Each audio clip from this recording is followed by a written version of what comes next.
Alhamdulillah wassalatu wassalamu ala Rasulillah wa ala alihi wa sahbihi wa mawala amma ba'du.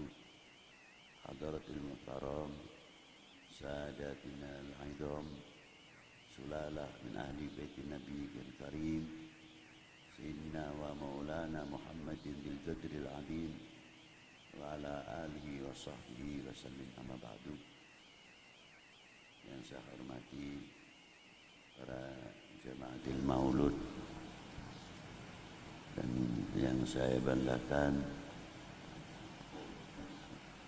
beberapa asatid yang telah mengisi pada malam hari ini dari beberapa fatwa yang cukup harus kita pegang untuk pedoman hidup kita bersama. Lain dari itu perlu kita ketahui bahwa ratib ini sangat penting. Yang namanya ratib maknanya susunan. Rotabah. Susunan diambil dari beberapa hadis Nabawi.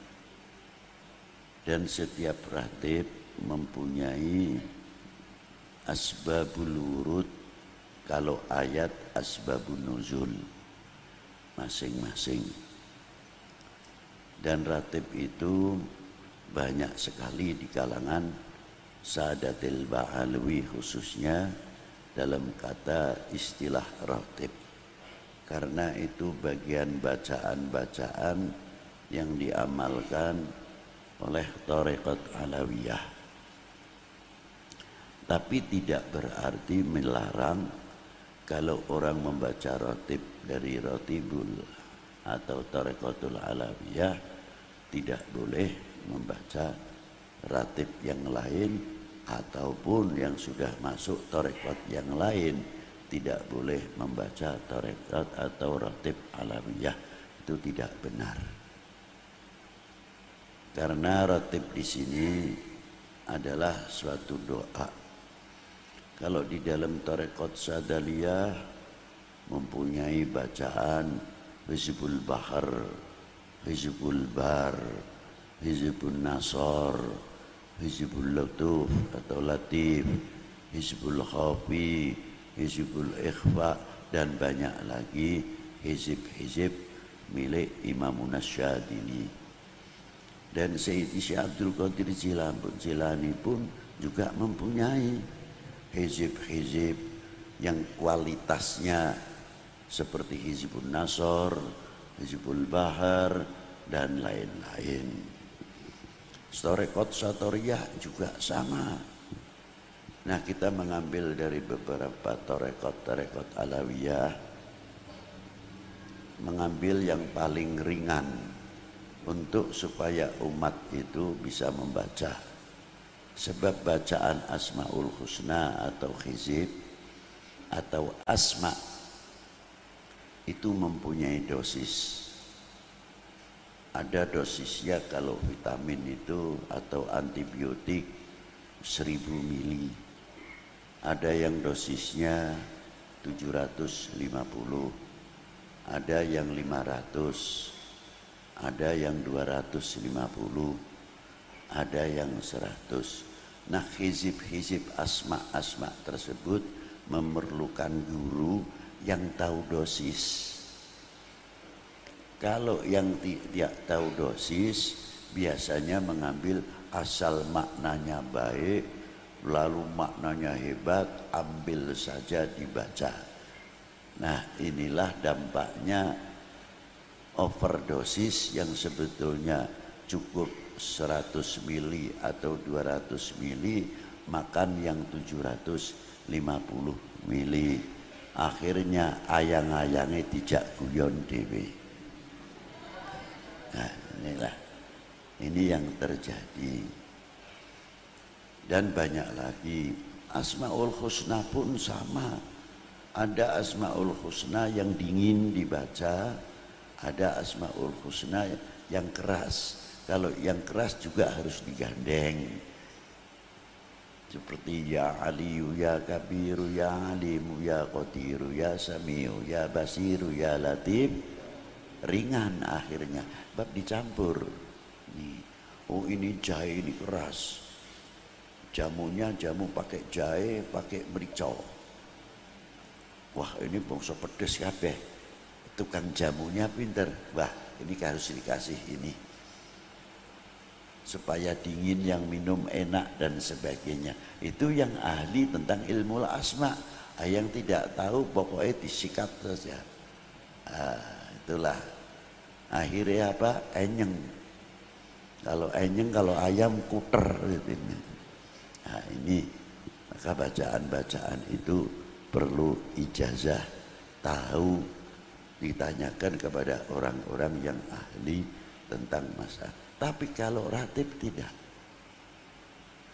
Ratib itu dosisnya sudah direndahkan. Karena apa? Diambil langsung dari lisan baginda Nabi sallallahu alaihi wasallam. Supaya kita ini bisa membaca. Asal usulnya Ratibul Haddad. Al-Habib Abdullah bin Alwi Al-Haddad mengambil torekot dari beberapa guru besarnya. Al-Imam Ahmad bin Aqil, yang mana nasabnya masuk ke Imam Ahmad bin Abu Bakar Sakran. Lalu guru kedua Al-Imam Abdurrahman, yang makamnya tidak jauh dengan makam Siti Khadijah radhiyallahu taala anha wa alaiha salam. Al-Imam Abdurrahman. Terus gurunya beliau Al-Habib Umar bin Abdurrahman Al-Attas. Guru-guru beliau masih banyak lagi. Al-Habib Abdullah bin Al-Haddad ini mengambil dari Habib Umar bin Abdurrahman Al-Attas. Saya ambil dari situ saja silsilahnya, dari Syekh Abu Bakar bin Salim atau dari Habib Husain bin Syekh Abu Bakar bin Salim. Murid-murid dari Syekh Abu Bakar bin Salim ini banyak sekali. Termasuk Al-Habib Abdurrahman Maula Al-Arsyah dari Al-Jufri, Sayyid Muhammad Zainal Abidin As-Saqaf, dan Syekh Yusuf bin Abid Al-Hasani, wa Sayyidi Abdullah bin Salim Al-Maula Khilah, dan banyak lagi kalau saya terangkan, seperti Sayyid Ahmad Syarif,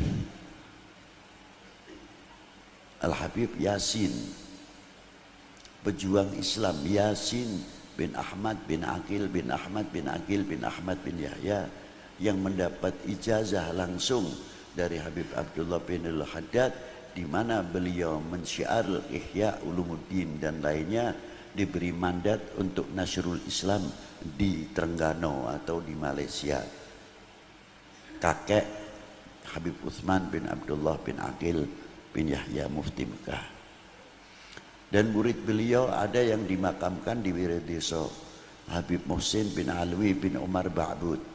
Itu seorang ulama besar, dimakamkan di belakang masjid Wiradeso, yang mana beliau meninggal pada tahun 1131 Hijriah, bertepatan juga tahun itu wafatnya gurunya, ialah Al-Habib Abdullah bin Alwi Al-Haddad. Murid-muridnya Al-Habib Abdullah bin Alwi Al-Haddad, diantaranya Al-Habib Muhammadil Ghadi bin Toha bin Yahya yang dimakamkan di Semarang. Itu murid langsung Al-Habib Abdullah bin Alwi Al-Haddad. Banyak lagi minal habaib yang di Indonesia ini khususnya. Kalau kita terangkan yang di Hadramaut, kita tidak heran. Ini yang ada mana tangan, kepanjangan tangan Al-Habib Abdullah bin Alwi Al-Haddad. Banyak sekali. Apalagi kalau kita melihat kitab Al-Muqattabah, bagaimana surat menyurat yang dikumpulkan oleh muallif surat dari Habib Abdullah bin Al-Haddad, menjawab pertanyaan dari beberapa tokoh habaib maupun selain habaib. Namanya kitab Al-Muqattabah, 2 jilid, sangat lengkap sekali. Lain daripada itu, tarekohnya Al-Habib Abdullah bin Al-Haddad ini, ketika beliau berdiri, muncullah satu fitnah yang merongrong, yang mengancam tentang akidah. Maka datanglah kepada beliau, Habib, saya kasih ulama-ulama Yaman datang kepada Al-Habib Abdullah bin Al-Haddad.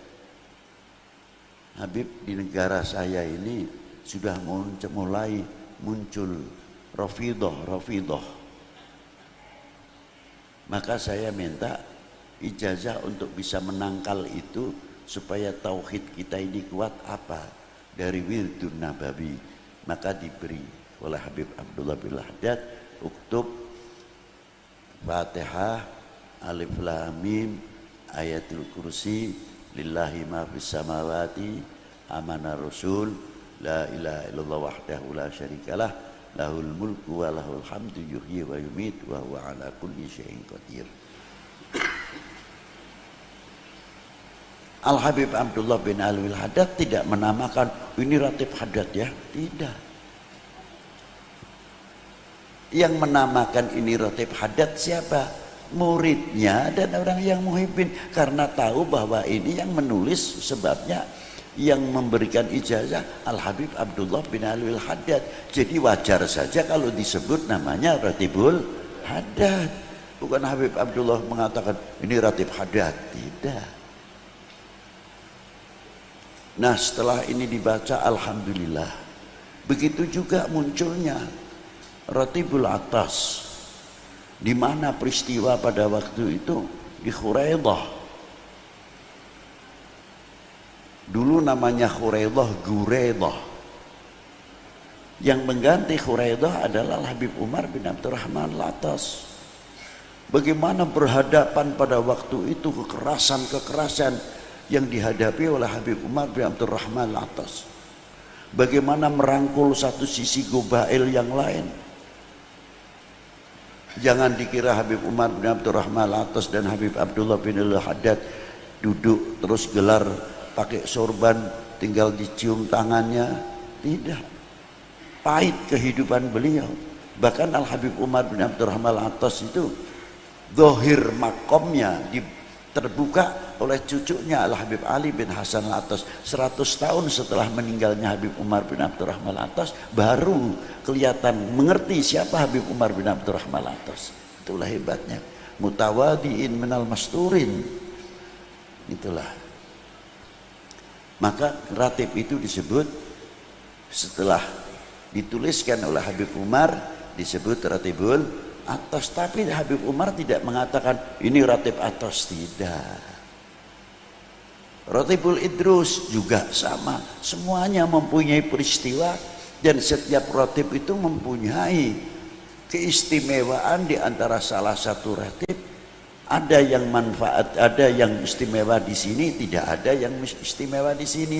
Sama juga orang baca Maulid Nabi, apa yang ada di dalam Simtuduror belum tentu ada di dalam Berjanji, tapi apa yang ada di dalam Berjanji belum tentu ada di dalam Simtuduror. Begitu pula apa yang ada di dalam Diba belum tentu ada di dalam Simtuduror, dan apa yang ada di dalam Simtuduror belum tentu ada di dalam Maulud Diba. Sebaliknya dan sebaliknya, saling mengisi bukan saling berebut, saling mengangkat. Di antara para ulama, Maulud itu kitab Maulud semuanya ada 300 Maulud yang ada di Mesir. Yang di Indonesia paling 5, Syaruful Anam, Berjanji, Azab, Diba, baru ini Simtuduror. Tapi kalau di Mesir aneh-aneh baca Maulud luar biasa. Yang gosoidnya panjang-panjang, ada yang Maulud dibaca 2 jam baru selesai. Torekotnya juga sama, ada torekot kalau sudah musim pasaran torekot. Gedung ini punya Sadaliyah, gedung ini Naqsyabandiyah, gedung ini punya Qadiriyah, mempunyai tata cara dzikir yang masing-masing. Dan ada lagi yang dzikirnya pakai tiron, pakai terbang. Allah hak, Allah Allah, Allah hak, diiringi oleh terbang. Ini orang sudah tidak tahu dunia ini ada apa, itu tidak tahu. Ini sudah fana semua maqamatil fana ajnas. Nah ratib-ratib itu muncul di kalangan para a'immah ahlil bait supaya apa? Kita itu mendapat perlindungan dari Allah dengan tawassul ratibul haddad, ratibul atas, ratibul idrus, ratib yang lain atau wirid yang lain, banyak sekali.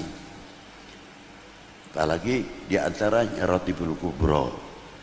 Ratibul kubro, mengapa disebut ratibul kubro? Karena fatihahnya di dalamnya ulama wali gutub-gutub semuanya, maka disebut ratibul kubro. Bukan ini ratib besar, tidak, jangan salah paham. Di dalamnya adalah hadiatul fatihahnya. Rata-rata yang ada di dalam ratibul kubro 85% aktob, wali aktob, maka disebut ratibul kubro.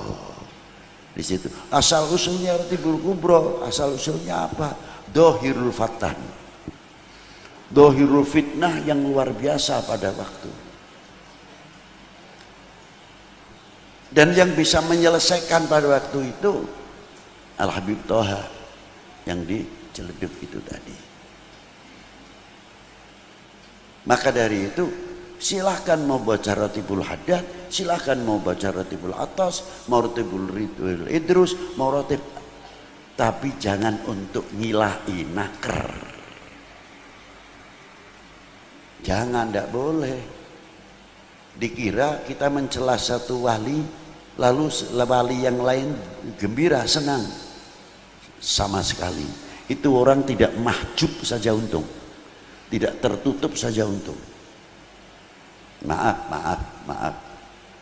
Baca aja ratibul atas. Ratibul haddad kan muridnya Al-Atas. Jadi seolah-olah menunjukkan nanti ini tidak terima lagi. Yang punya ratib ini ratibul idrus. Oh ini kan lebih tinggi lagi. Terus habaib membuat ratib bukan untuk itu, tapi untuk meningkatkan setiap kita yang membaca ratib kedekatan kita kepada Allah SWT, bukan semakin tambah sombong. Ingat itu. Jadi kalau baca ratibul haddad, tolong jangan sampai mencela ratib yang lain. Yang baca ratibul kubro, ratibul atas, tidak perlu. Kalau perlu kita bergilir kok. Jum'ah ini ratibul kubro, Jum'ah yang akan datang ratibul haddad, Jum'ah yang akan datang ratibul atas, Jumat yang akan datang ratibul idrus. Biar laku semuanya. Kayak apa wali-wali itu yang mempunyai senangnya melihat kita membaca dan membaca dan membaca. Itu pentingnya ratib kan di situ. Dan setiap kalimah per kalimah di dalam ratib mempunyai keistimewaan sendiri-sendiri. Itu diantaranya. Maka dari itu yang penting istiqomahnya.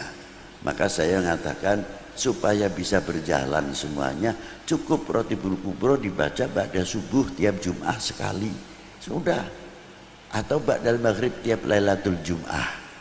Lainnya silahkan mau ratibul atas, mau ratibul idrus, mau ratibul haddad, supaya semuanya bisa seimbang, bisa dibaca semuanya. Nah, kalau ada orang yang bertanya masalah ratib ini dengan ratib ini tinggi mana? Loh, pendapat ente tinggi mana? Benar punya A apa punya B? Oh ya paling tinggi ya punya B. Salah. Yang paling tinggi ente. Sebab yang A dan B tidak merasa jadi wali, ente merasa lebih tinggi, bisa menunjukkan. Jadi yang paling tinggi ya ente. Ya Zablut.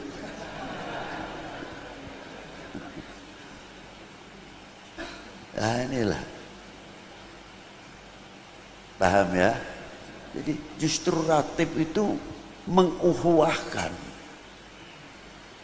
Coba di dalam ratibul haddad atau ratibul atas, Assalamualaikum mural muslimin sarafallahu syarral mu'din. Apa muslimin yang baca ratibul haddad saja? Tidak. Hatta jin masuk dalam Assalamualaikum mural muslimin sarafallahu syarral mu'din. Coba. Yang baca ratibul kubra, Allahumma sholli imam wal ummah wal ra'i wal ra'iyah wa alif baina qulubihim wa tfa syarra ba'dhum an ba'd. semuanya masuk. Coba. Jadi ratib itu saling sinambung, tidak saling terpecah, tidak. Maka jangan sekali-kali tolong merendahkan salah satu ratib, itu yang baik.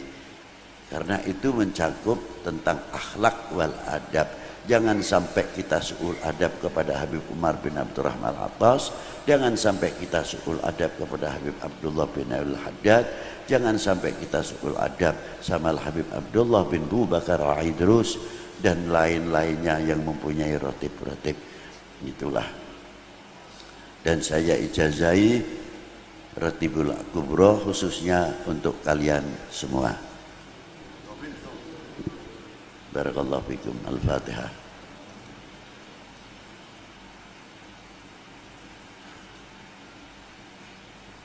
Demikian yang bisa saya sampaikan. Semoga manfaat. Apapun ratibnya yang sah. Terima kasih. Assalamualaikum warahmatullahi wabarakatuh.